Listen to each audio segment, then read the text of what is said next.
What is good, my guys and girls of YouTube? It's your boy Justin Omoi, and I'm here with another video for y'all today. Today I want to talk to y'all about percussion instruments and basically what's the deal with them, what is it, how do we identify a percussion instrument for the most part, and I'll be showing y'all some of them.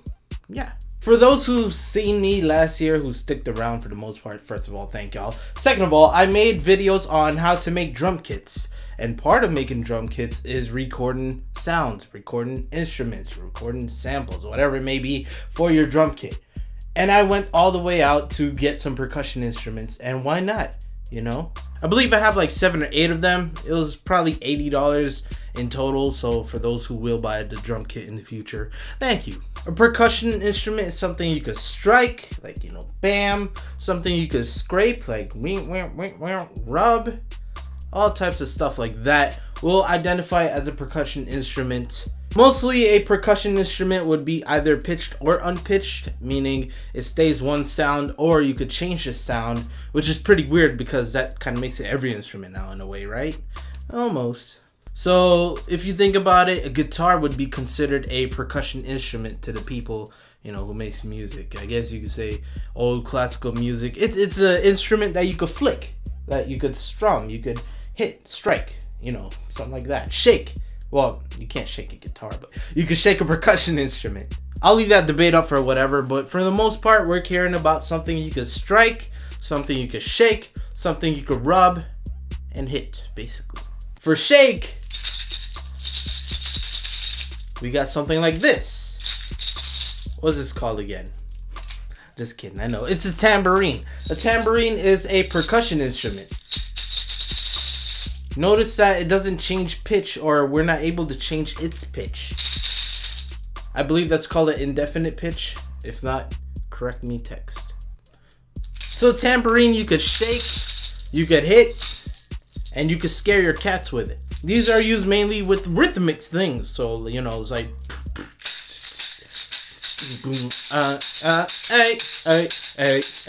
I don't know. When you think about percussion instruments, it's always something that has a rhythmic feeling to it.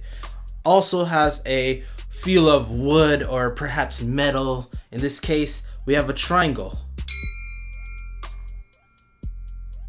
You know, it's like striking metal. It really is. That's all it is.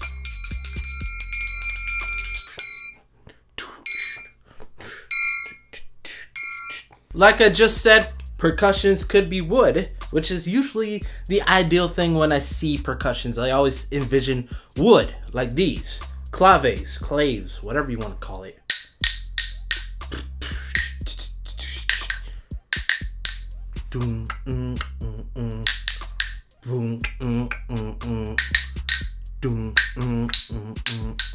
Percussion instruments do have different sizes. Some big as, I don't know if you heard of a tabla,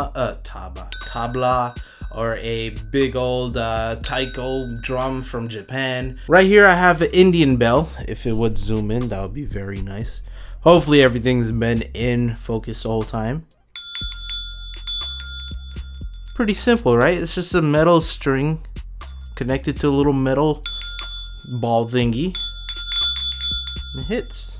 Percussion instruments not only in music, but of course in farms, in different places you can use these. For those who haven't noticed, this is a cowbell, and my cats are probably scared like a mug right now. This whole time I've been showing you percussion instruments that only have like one pitch. I believe it's called indefinite pitch again. I forgot. But there's percussion instruments that does have tunings that you could tune your sounds for and have it specific. For here, for example, we have a frog guiro, G-U with a little dot on top of it, I-R-O. This has kind of, I guess you could say, it's a different timbre.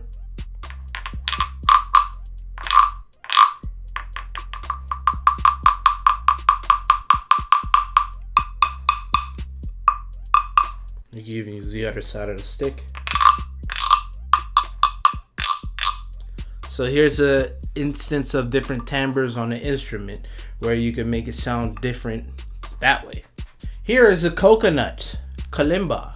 It has these little metal pieces similar to a piano, That's why they call kalimbas hand pianos. You could basically hit this down.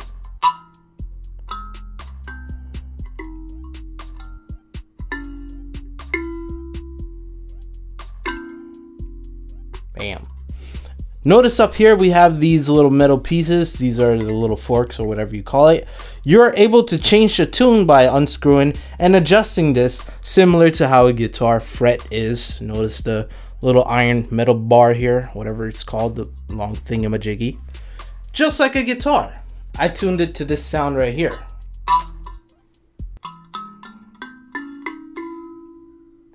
I tuned it to that. It sounds nice. You don't really got to worry about tunings with the percussion instruments because it's all, you know, straight up percussion. Rhythmic for the most part, but also melodic. And the last thing I have here is finally another instance of rubbing, also striking, which is pretty cool when you look at it.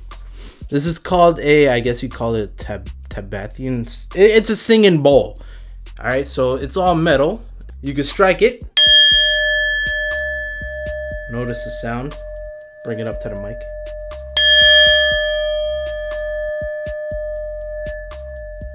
They call this healing sounds, but you know, it's probably one of them friggin' what's the words?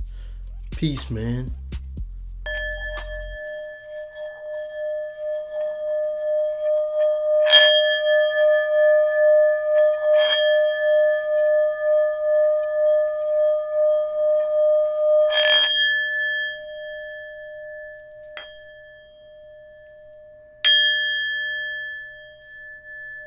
Oh shit, I hit the mic. These are just some percussions that is in my possession, but there's also percussions all around the world if you look around.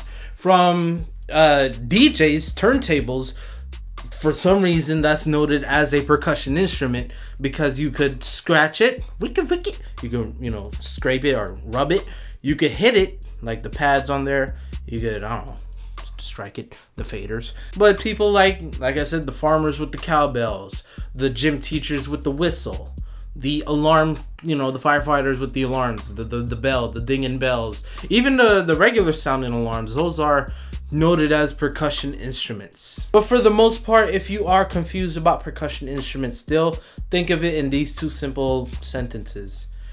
It's an instrument that you could strike, hit, or rub, or shake. Also, it's an instrument that has usually one pitch. If not, it has tunings to different pitches. Sounds good? Sounds good? Good. That's a video for me to teach you guys and girls about percussion instruments. Great with rhythm, great with adding fillers to sounds and songs. I highly recommend checking them out. And for those who are interested in that little drum kit thing I talked about in the beginning, yes, I'm recording all of these sounds. I have over like 60 or something just for percussion alone. But yeah, bear with me. I'm still working on it. I'm trying to get a lot more sounds into the drum kit. Only got like 130 or something like that, 140, 50. Yeah. Thank you guys and girls for watching. Stick along with your boy Justin Omoi by hitting the subscribe button. My name is Justin Omoi. And with that being said, peace. I'm out. By the way, this little workout chair right here, percussion.